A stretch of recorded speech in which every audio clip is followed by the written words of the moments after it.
Hello, this is the Everyman Can podcast based on mental strength, how we can use it in our everyday lives, interviewing local people, using their experience, their wealth of experience through their personal journeys and their own professional journeys, how they use it for themselves, how they use it for other people, and hopefully you can take something from it.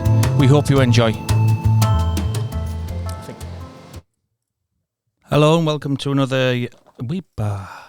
fucked that up, haven't I? Welcome to another episode of the Everyman Podcast with me, Matt Sterling, Richie, Andrew. All right? Not bad at all, thank you. Matt, how are you? I'm good, yes, thank you. Good, yeah, that's good, better, good. Wow, that was a dodgy start again, wasn't it? I know, yeah. Wait. I totally went for it. I thought, can we record this again? Not going to do it again. Because that 2-week break we had, I know. that ended up being a bit too long. I know. Let me just get some sandpaper, get a bit of rust off this podcast. All right? We'll get it right. Rich? Yeah, no, I'm good, man. I'm good. Good 24 hours since last time we did a podcast. Yeah. No, you've got to keep up the pretense. It's been a It's good been couple a of weeks since the last yeah. podcast. Yeah. That's right. You know, it's good. Nice bank holiday weekend. Yeah. Don't know if it's going to be pissing down or sunny. Well, I was in the main drunk.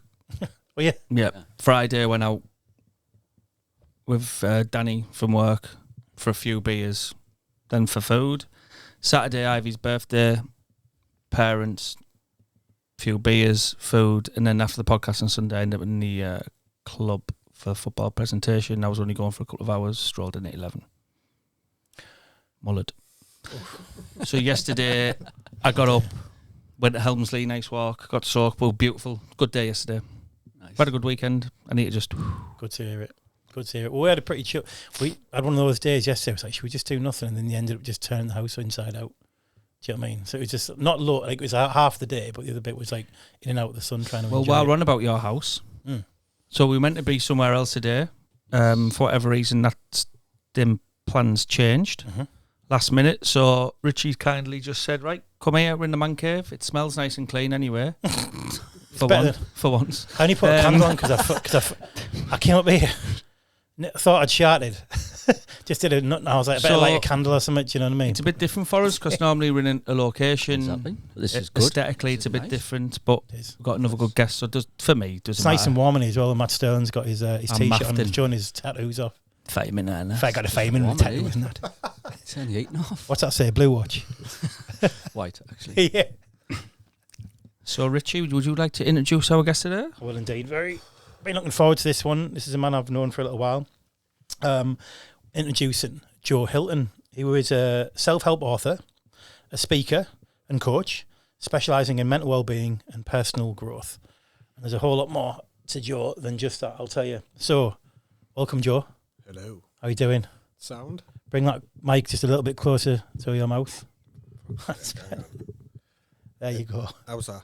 I feel like getting some no, I'm not going to go there. I'll go there already. How are you doing? You all right? I'm absolutely spot on. How do we find you? It's weird through the fucking headphones, though. Yeah, to hear yourself as well. Yeah, but it's good because then you like a trip. Well, you can hear how much we're hearing as well, so how much gets recorded. That's the idea of it. So if you can hear it yourself, if you go a bit quiet like that, then you can just get close to the mic and do that. Just don't fear the mic. Yeah, that's it. Don't fear the mic. So, Joe, these two, I have no idea what you've done. How did we meet? Just remind me. Oh, great question. Yeah, I have absolutely no idea. I know. I can't remember if it was. I genuinely can't remember. I think we got into. One of us got in touch with the other one on LinkedIn. I think we were looking at, in the Wellbeing Network at doing some work with journals. Yes. And we were looking to see if there was someone local doing it. And the minute I think that's what it was, and then I reached out to you that, and I think even before that, I think you did Joe Blogs Talks. Yes, I did. Which was a podcast, wasn't it? Yes, I think that's what it was, and we'd started talking about doing a podcast, and that's been on the cards since then. And since then, we've obviously got in touch, got some formal work going. You put together the journal for the Wellbeing Network. You've now run 3 sets of workshops for the network, been very well evaluated. And I've been through the evaluations. I was trying to find some shit feedback to give you today. And it was actually Joe's a bit of but no, it was all really good. So the feedback's really good. However, it's a bit hit and miss. Getting the numbers were either really good or average. And it's for us trying to get people in. Once they're in it, aren't they? Basically. So anyway, let's go back. Let's go back to the very start. Joe, you started off doing a degree in Sports science. We might even need to go back further than that at some point, but just start there then. Right, that's a good starting point, Okay. to be fair. So I always say I had the typical story. I always remember being at school, I was sound. So when I was at school, there was no issues. If you said to me in school, what's mental health, I'd have been, I don't know what you're fucking talking about. I wouldn't have had a clue. I was a happy kid, played footy, knocked about with my mates, everything was sound. I always say my struggle started when I entered the real world. So left school, went to college, didn't really know what I wanted to do, but did sport because I was sporty. Made sense. Even when I was studying that, I was like, I don't really want to do this. I don't know. Finished college, got decent grades. So it was like, well, what do I want to do in my life? I don't know. So I'll do the most logical thing, what everybody does, go to university. Did my degree. And I knew when I was doing my degree, I was like, it's not really me, this, but I don't really know what I want to do. It was this whole story all the time. I don't know what I want to do. So I finished university. Still no clue what I wanted to do, so I did the most logical next thing, spent an absolute fortune, and when I did a master's degree. As I was doing my master's degree, that's when I was like, nah, this isn't me at all, this. But the problem, what it was for me, I'd spent 2 years at college, 3 years degree, 2 years at university, so 7 years studying.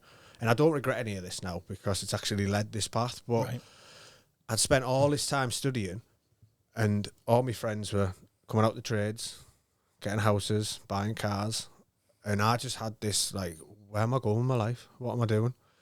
As a result of that, I job hopped loads, mate. I always say this. I did recruitment.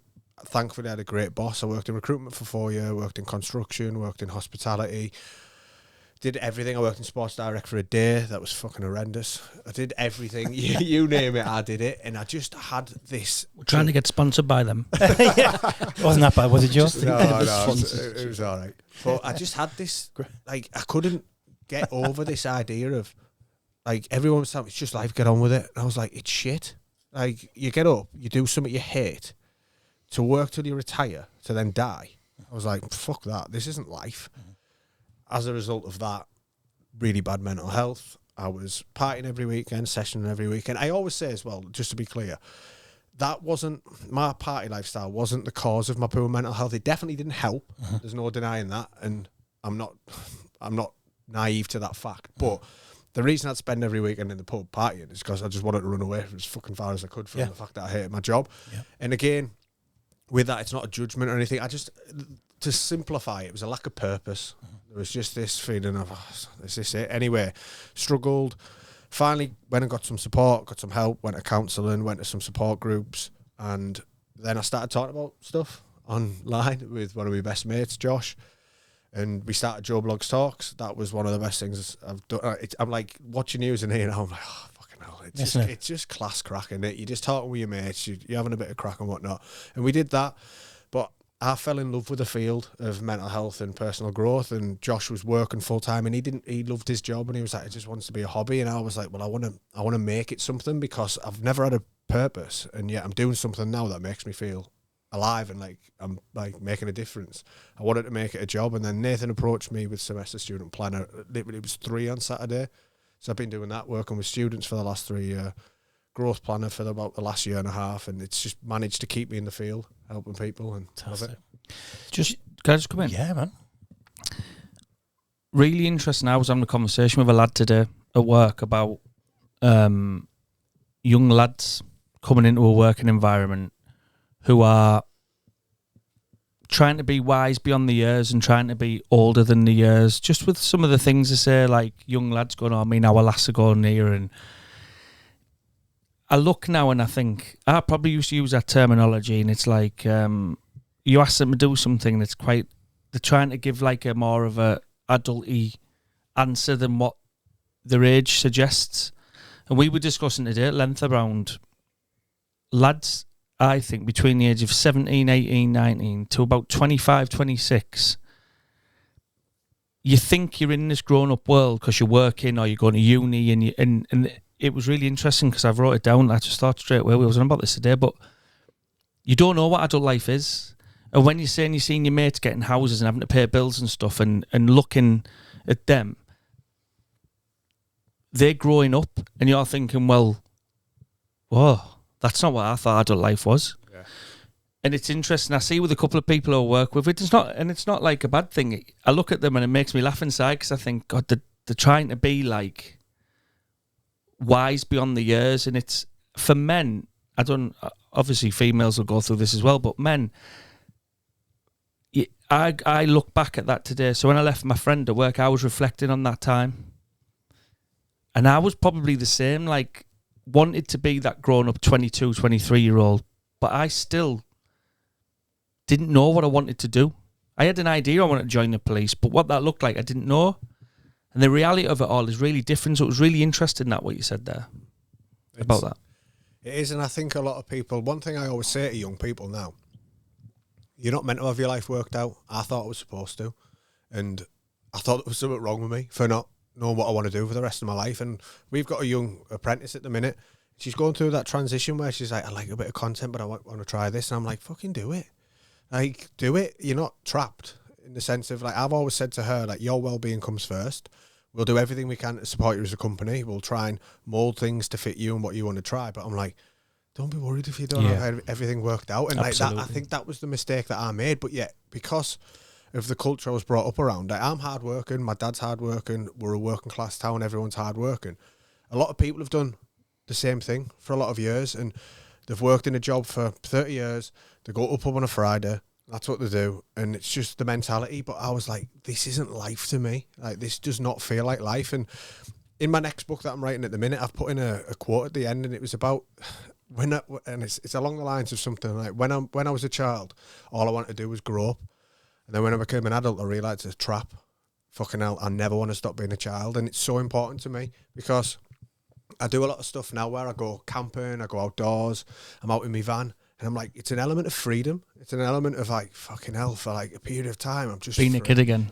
Exactly. And this, I actually write about this. I'm like, when I'm camping, right, and some people look at me like, what are you doing that for? And I'm like, I'm chopping wood, I'm making fires, I'm climbing over rocks, I'm getting in the water. I'm like, it's fucking mint. Wild and, it's adventures. And I'm like, even like a silly thing I wrote about recently is that remember when you're a kid, you go mooching on your bike and you go, I'm just going mooching.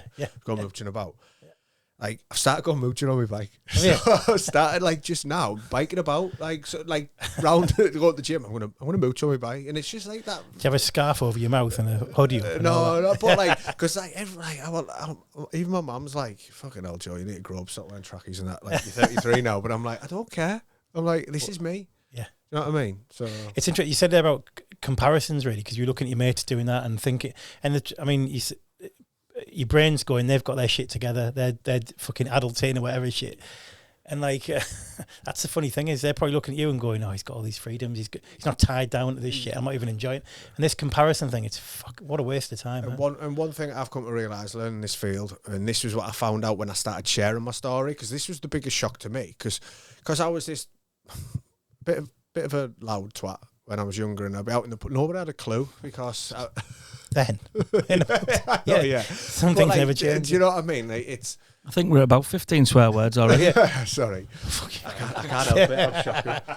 But yeah, we had a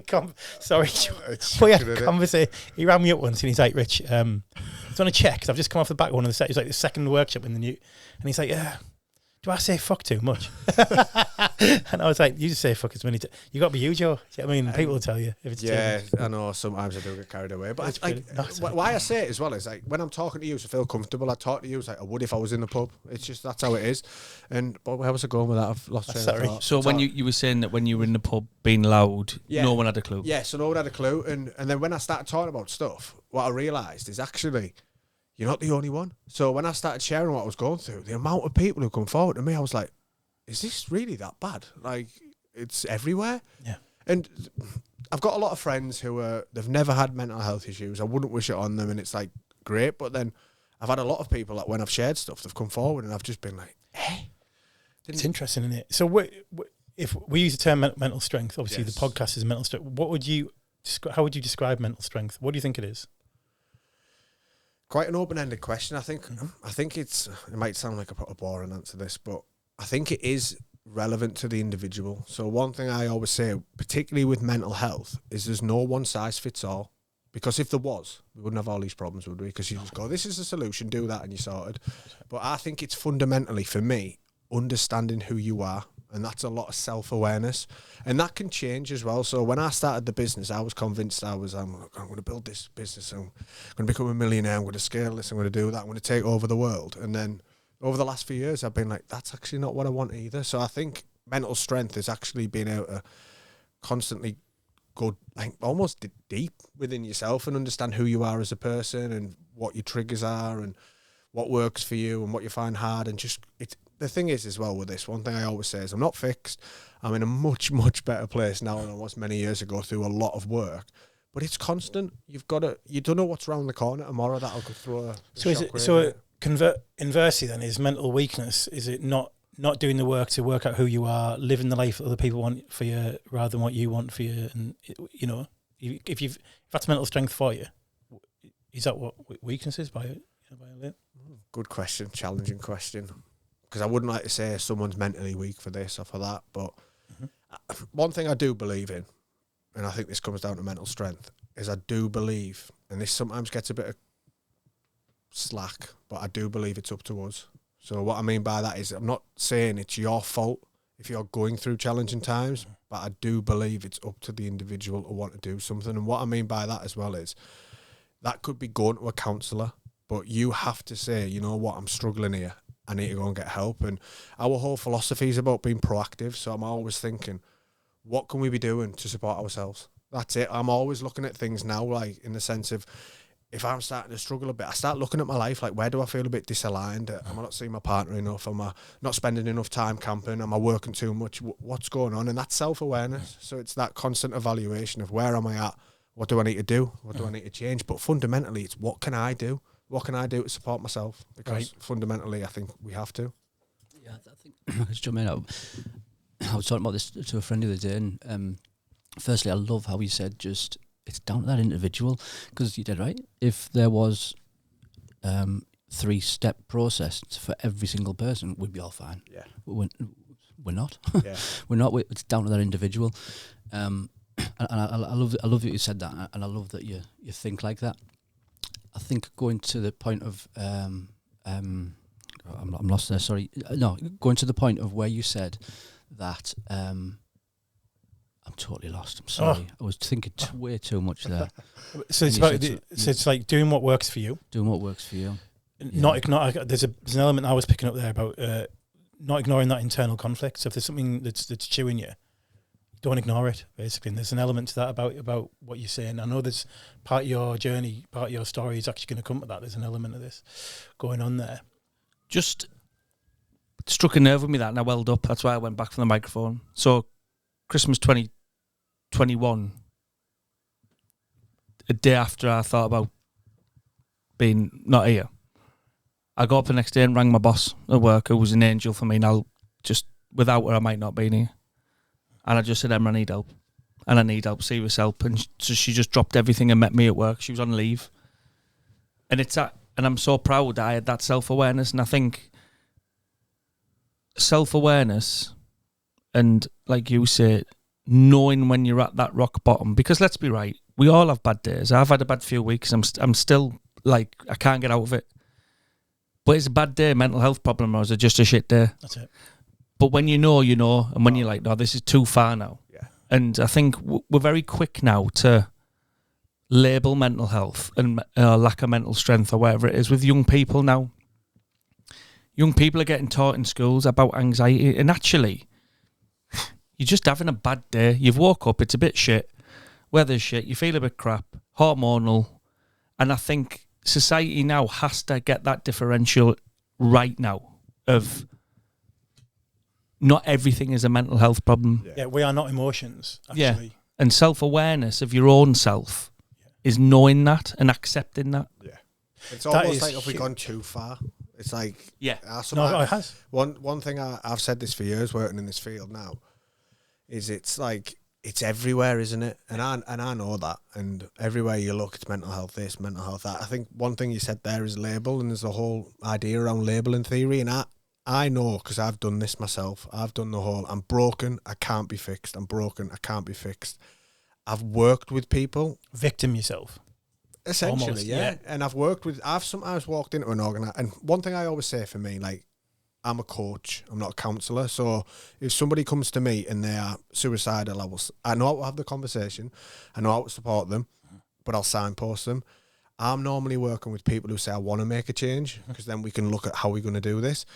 But I've went in to work with some individuals, and before we've even had this conversation where we've went through the whole criteria, etc., I'll sit down, I can't be fixed. I'm broken. And I'm like, if you tell yourself that every single day, you'll believe it. Absolutely. And there'll be nothing you'll ever be able to do about it, because you'll buy into that label. And I've done it. So 100%. I understand it because I've done it. And I know it's easy in that negative self-talk starts, but you have to be willing to understand that you can change and there's something you can do. It's such a fine balance.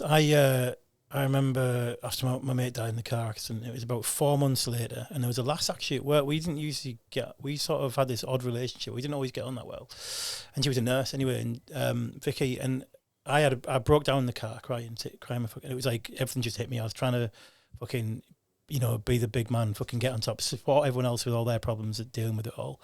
And in the end, I got into my car and just tears. And the first person I went to ring was Vicky, because she'd always been saying to me, "You're just holding on to it. You're just keeping everything. You're the type of person who's doing that." And she was right. And that was like, I was late 20s, and I'd spent right up until my nearly 30 doing exactly that thing where I'd try and deal with all my problems myself. I'd internalise everything. And then she was brilliant. I opened up to her, and she was like, "Right, I want to get you referred across to counselling, all that kind of stuff."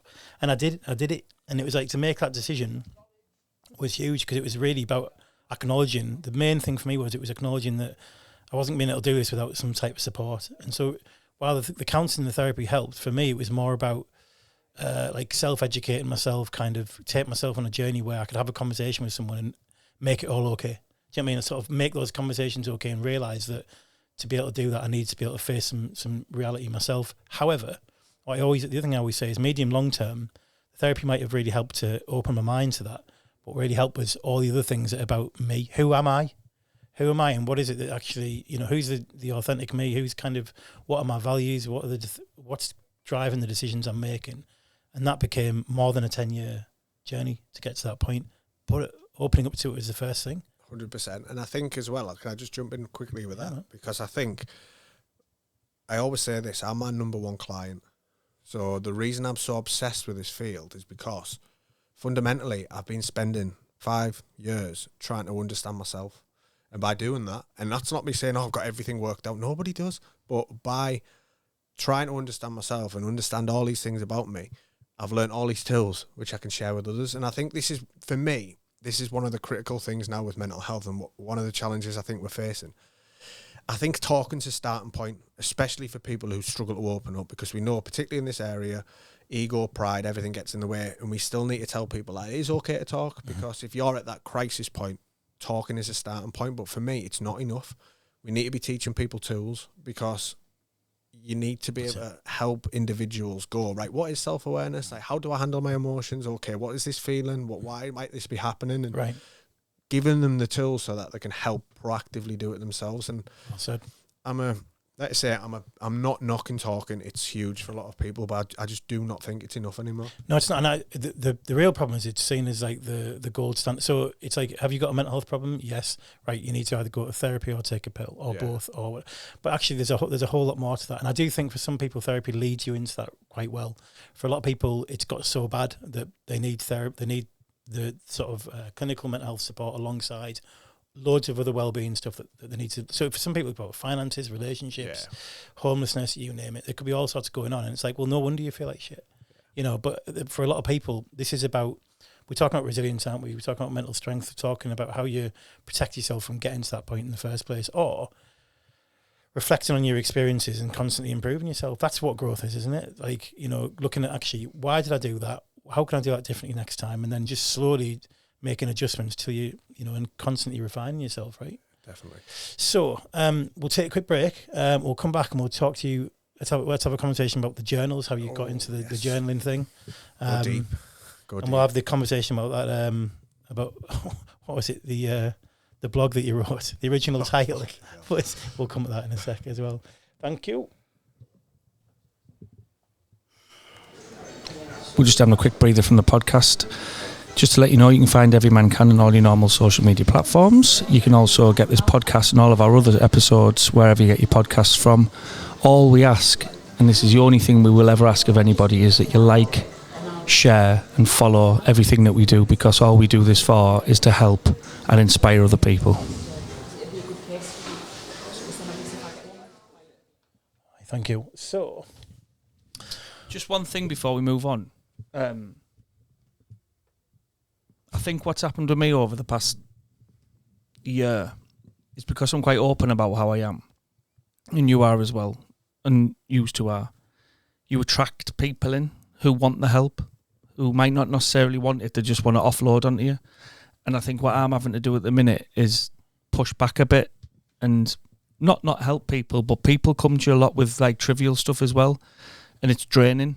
And I think a massively important thing you said there is your number one client's yourself, because that self-care when you are in the position that you are, because people want that help from you. I reckon every time that we speak to someone to try to help them, we feel more drained than they do afterwards. And that's the important part of looking after yourself. I just wanted to say before you move on about your journals. Yeah, no, it's a massive point. It is. Greg McKeown says protect the asset. That's you. Yeah. And a prime example, I always say this, when I feel good, it's obvious because like my energy in a session, I'm buzzing. You know, like you can tell when I feel really good. So when by you looking after yourself and you feeling good, you can serve others better, and you're a better partner. I would say you're better for the dog. Dog gets extra belly rubs. Like everyone wins, don't they? But you have to look after yourself first. Most importantly, knowing yourself. There's so many different things to look at to help you know yourself, like models and books and all this kind of stuff. And you've written a book, and you're about to publish your second one as well. And it's all about self-help and so on. But very much sort of, I always feel like looking at the first one, I haven't had a chance to look at the new one yet. I know, but there's it feels like almost like a catalogue of your journey as well. Like it's sort of reflecting what you found, which I think is beautiful. Really, there's so we asked you to write a blog for the Wellbeing Network, and I think the original title was something like, can't remember what it was. Yeah, so when I got introduced to journaling, wasn't it? I was like, fucking hell, I'm not writing a dear diary. I'm not a 5-year-old girl. I'm not a 5-year-old girl. Now, I think I put it for some reason. I put that title out so that colleagues I work with, and the comment came back, well, that's a bit sexist. Maybe he's a 5-year-old kid, and I was like, okay, no, like, that's fine, and like just go with that. But I get it. Like genuinely, like dear diary. If you got like for me, I'm surrounded. Look at it in my little cave here, like surrounded by films. Yeah. If I think about diarying in films, like it's not really. It's always like dear diary, teenage girl, whatever it is, right? Bridget Jones, whatever. Yeah. So I get it. That's actually part of the problem as a bloke. It's like how many blokes can write a diary, right? Well, I go. When I sometimes ask a question to a load of blokes in a workshop, I say, what do you think when I say journal? And I go, what's that like to your diary? And I was like, it's exactly the same response I had. It wasn't sexist. It was literally, that is what I said. That is how I would say it. And like, sometimes, I mean, I get grief sometimes, but I'm like, look, I'm not everyone's cup of tea. Some people like me. Some people don't. I can't change that, but I'm going to be myself. Well, it's like people, it's like Ricky Gervais says, just because you're offended doesn't mean you're right. Yeah. And it's like, it's right for you, it's right for me. I don't give a shit. Yeah. It's like, it works, but it doesn't matter. Like the point. So someone suggested to you should be writing these things down? Yeah. So when I was first introduced to the idea, that was my response. And the guy who introduced me, he said, "Please, Joe, just try it." And I was thinking, well, what's the worst that can happen?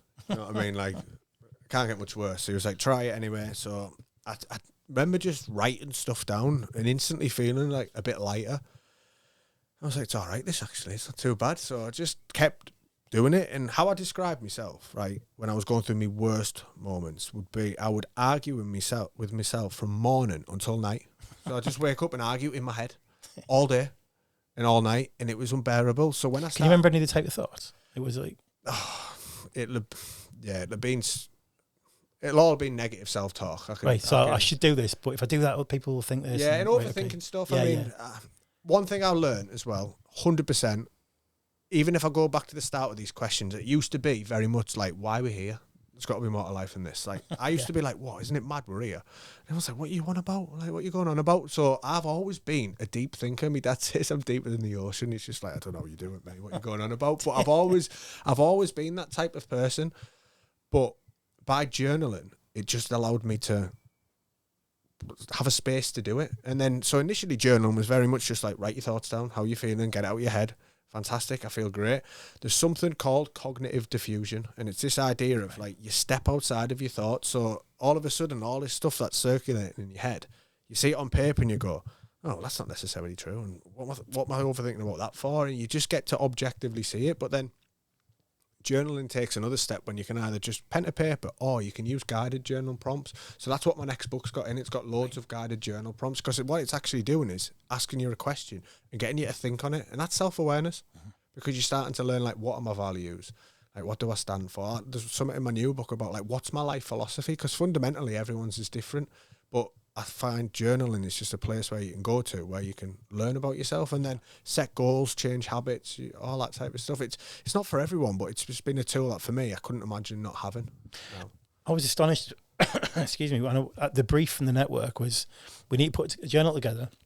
It's not a diary, a calendar, so people set it down for a couple of weeks and come back to it. Yeah. And it needs to have something which they can write in it. If they're struggling to come up with something to write, they need prompts. They're going to need different exercises every week, and you came up, and the design came back pretty damn quick.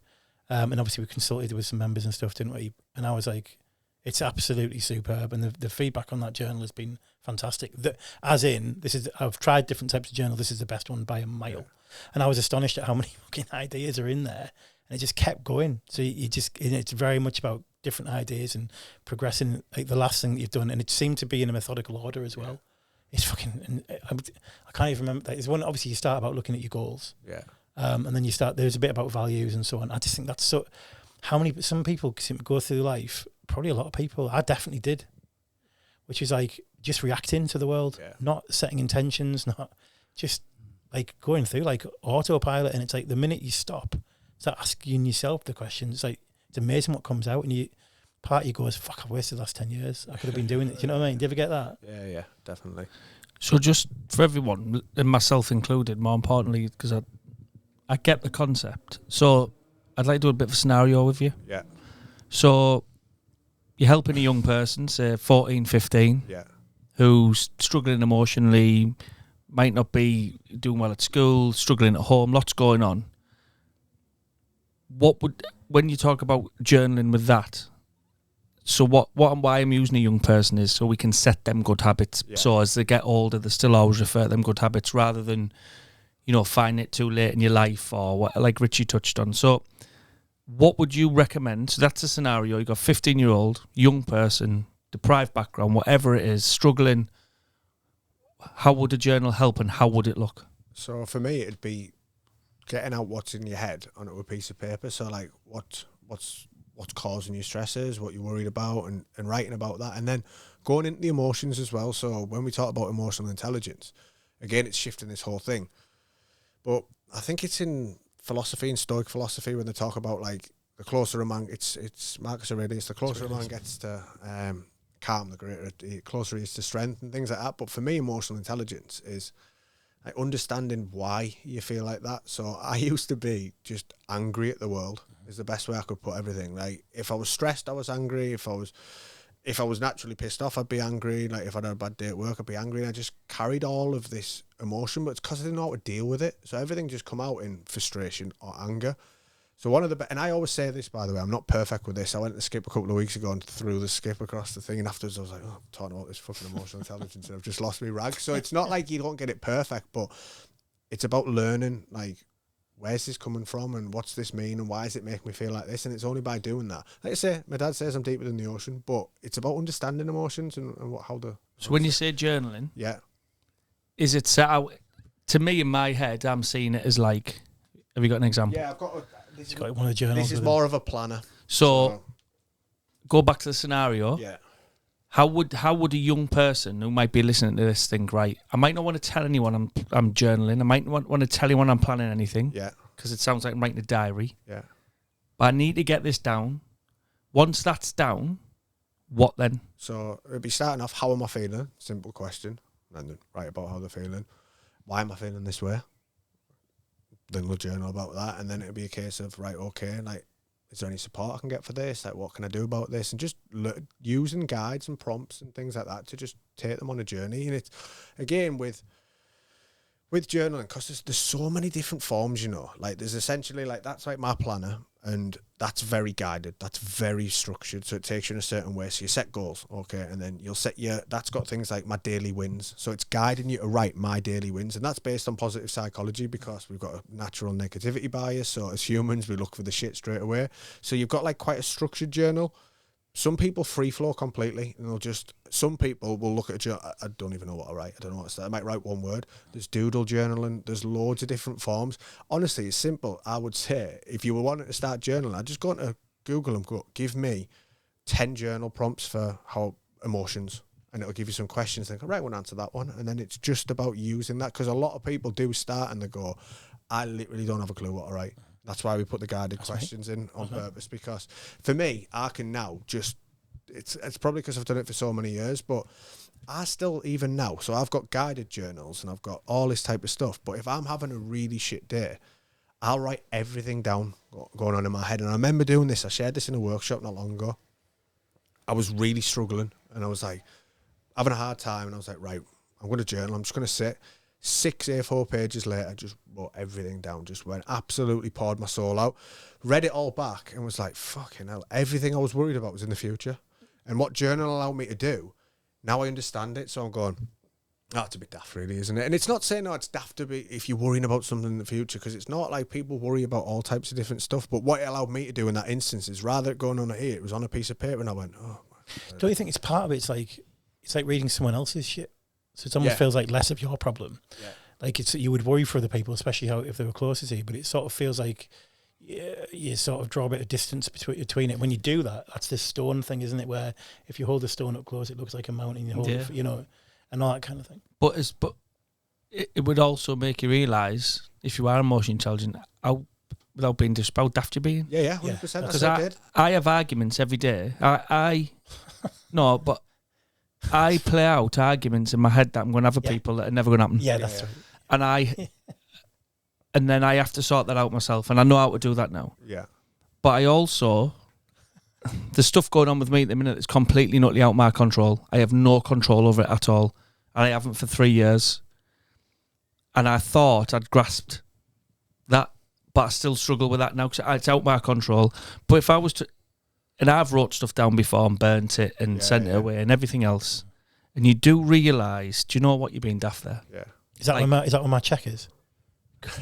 You what? Is that where my check is? You're getting no check. Keep fucking writing it down. The thing is, though, I think an important point there, and this is really important to me, and this is again my whole approach in this, and I'm not trying to blow my own trumpet when I say this, but a lot of feedback I get is real, authentic, relatable, because I see, one of the frustrations I see in the industry I work in, particularly the personal growth side of things, is everybody portrays this image like, just buy my course and we'll figure everything out for you, and my life's fantastic because this is what I've done, X, Y, and Z, and they sell this stuff. Nobody has all the shit worked out. Oh, shit. Absolutely. So they don't, and that's what I mean. Right. So even when I'm talking about this stuff, yes, this is based on experience and stuff that I've gone through, but like you, I still have hard days, and some days I'm like, right, I have to go back, and it's just by being in the field for so long, I've got more coping tools now, so I've got more proactive strategies, and this is what I think so many people are missing, because if you've never studied this for 5 years, you don't know, do you? So with all of that, where are you at now in your life? Right this second, I feel great.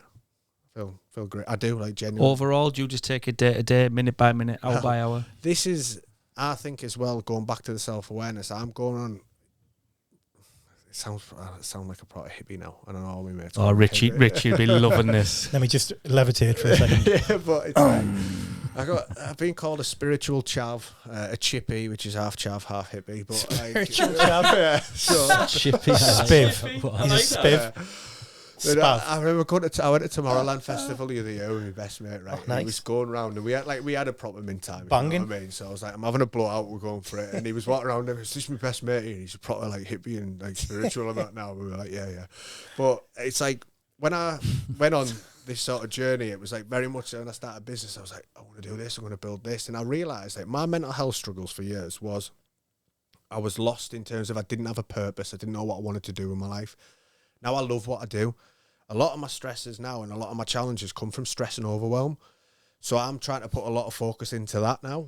And I can relate to that. Yeah. And one of the big changes that I'm seeing now, I've been touching on it earlier before we started, was I'm not going full on that I've got 3 T-shirts and I just live in a van. I don't want to ever go that way, but I'm trying to minimise my life. So I'm trying to make my life simpler in the sense of like less stuff.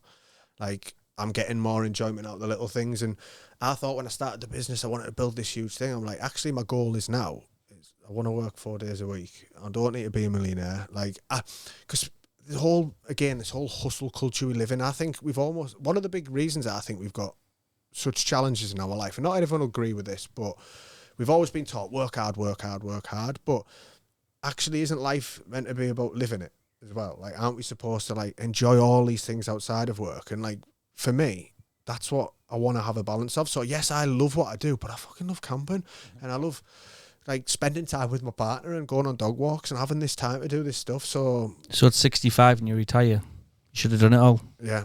Because we work and work and work and work. Then we go, oh yeah, I'll get my life back now. Yeah. And actually, my body can't do that. Yeah. So yeah. Yeah. So one of the take that time to do it. I hope this comes into fruition. Whether it does or not, I don't know. But one of the things me and my partner are looking at the minute, we're going to weigh up whether it's doable or not. But it's getting a little piece of land and building a prefab home, which means selling our house, really downsizing, having next to no mortgage. And I said, and then we're here and then we go on holiday and we travel. Like we don't have kids. That's a dream for me. I've got my camper van. I've got that. And if you'd have asked me this like 10 years ago, I'd be like, what are you talking about? But it's because I find that's the journey though, isn't it? And that's a journey that you're on. So and now you're sat in a man cave last minute doing a podcast, which is just, I think I love hearing people's journeys, and I think your journey now is like at the point where you're now into growth planner, the business. How does that look? How did you get where you are? Where can people find you? And where can people come to you, more importantly, and get that help? So on Instagram, Joe Hilton PD. That's personal development, it stands for. I didn't have the full name because I took it. So Joe Hilton PD. LinkedIn, Joe Hilton. And then it's generally, we'll just sell it through that because I do a lot of personal stuff. So they can get in touch with me, and we've got numerous plans. We do a lot of stuff. I think you need spiritual chav in your profile. Yeah, I think I'm gonna work on that. And like, it's one of them as well though. Like when I say what that, did you say? Chippy, wasn't it? Chippy, yeah. So I said like I'm half chav, half hippie. Chippy. Love that one. But it's like, I tell you what it is as well, quickly, because I think this is important. I'm not one of them who like I couldn't imagine just solely living in a van. I couldn't imagine. I'd get bored. I'd be like, well, what the fuck do I do now? It's been great for 2 weeks, but I'm bored now. But I want more time off, and I'm not afraid to say that now because I enjoy so much more outside of work, and it's really important. But what I've found is really helped my mental health. So when I joke about spirituality, like, there's some people who are much deeper than me. I'm not into religion or anything. I've done psychedelics, I've done stuff like that. But for me, what I found a lot of peace in, I say this all the time, and this is really important to me. I say everybody's on a search for inner peace. I don't care what you say, because if they weren't, why, when people take their own life, do they say, I hope they're at peace now? So when we say peace, everyone goes, oh, wacky, hippie. It's like, no, fuck that. Everybody wants peace. And then I read a lot of books like around ancient texts, Buddhism, philosophy, and their way of thinking is so far against the Western world. And yet when I read it and I follow that, I feel calmer. And it's because they live a different way, but the way we live in this modern world, in my opinion, is one of the leading factors to why we struggle so much. Right. So, I mean, you were at our conference recently about medicalisation. Yeah. Like this, like I've been 20 years I've spent doing campaigns and training all about increasing the knowledge of mental health symptoms. And it was when I was in a school in Colby about 8 years ago, and all the kids put their hands up when they knew what anxiety and depression was. Half of them had parents, they said, who identified with those things. And then we said, and then they started using the language of, I have got anxiety. It wasn't, I feel anxious. I have got anxiety. I am a depressive. It was like, holy fuck. Like we've gone too far. We have gone too far. And then obviously all the other stuff's coming out to say, we've medicalised the shit out. The problem, it's just life. Or the term we use, human distress. It's like, yes, life is fucking hard. A lot of it you bring on yourself. And that's where the reflection comes in, the journaling. You realise when you open up, you go, shit, I have brought this on myself. I might have been blaming everyone else for my shit. And a lot of it sits on me. However, there are those times when I might need that support to bring me back to reality and ground me back into life, and start to get my, one cog turning, another 2 cogs going, and get that whole motor going again, where I'm sort of heading, I've got a journey to go on, and I'm heading in the right direction and all that. But it usually starts with some sense of vulnerability, some courage to actually recognise that you've got something to do yourself in. There's a role you play in your own problems that you've got to take part of, but equally that feeling anxious isn't anxiety. Feeling down isn't depression. It's like and it's just a pill is very, very rarely the long-term solution for people. I can't get. I know I keep repeating this as well, but it's something I feel quite passionately about. Is that medium long-term support I found in was actually reading books and increasing my awareness of all that other stuff, and actually finding out who I am.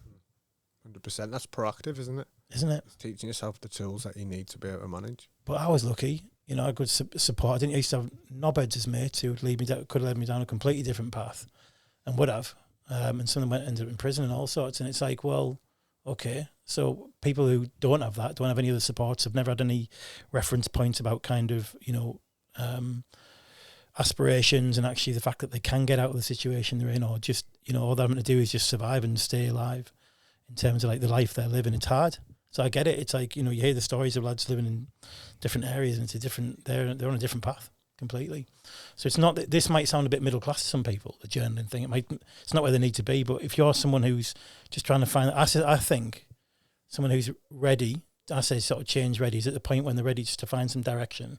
This is where journaling comes in, which is absolute element, right? 100%. But the other thing as well, like I say with everything, yes, it works for some people, but some people will try it and they'll think this is absolutely not for me, and that's fine. Like I say, there's no one size fits all, but then what it's about doing is exploring things and trying things and going, what does work for me then? And whether that's reading, whether that's coaching, whether that's counselling, whether that's loads of different things, jumping in cold water, going to saunas, being in a community, whatever it might be. There is no one simple answer. We don't have it, but it's doing the work to think, right, yeah, well, I'm struggling, I want to get the help, and I want to do the work, really. So when you see grown men, you know, hyper masculine types crashing, crying their eyes out, and you see that fear starting to drop down, and I've seen that myself with like men's sessions I've done before.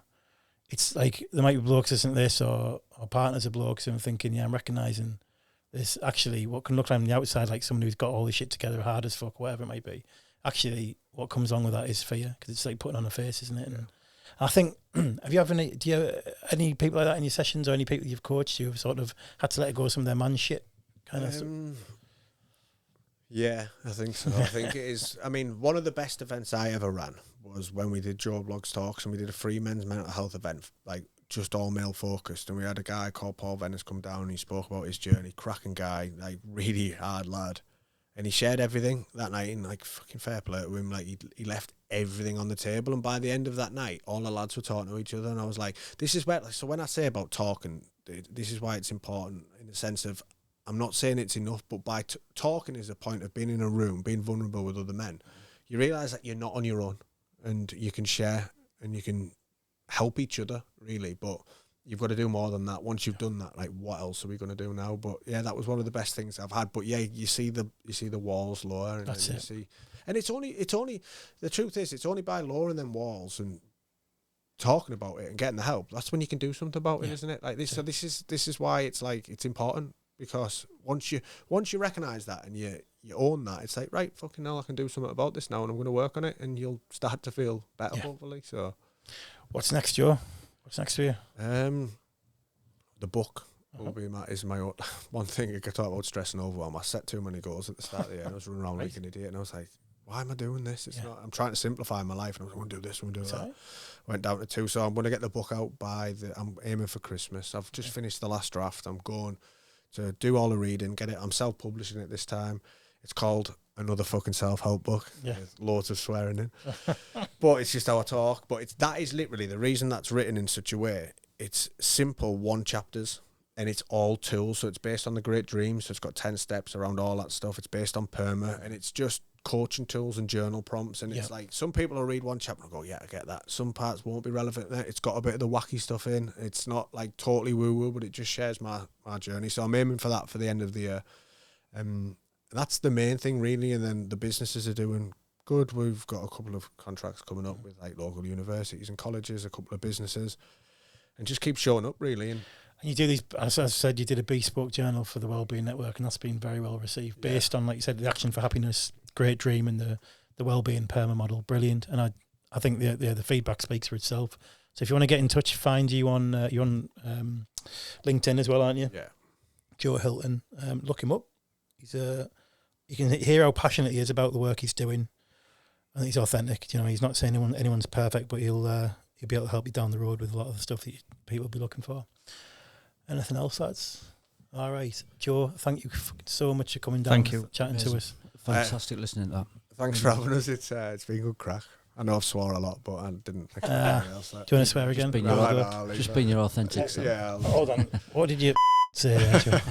But yeah, no, honestly, I think it's great what you're doing as well. Like, fair play to you. Fair play to you. Thank you. Thank you. Appreciate Take care, buddy. See you soon.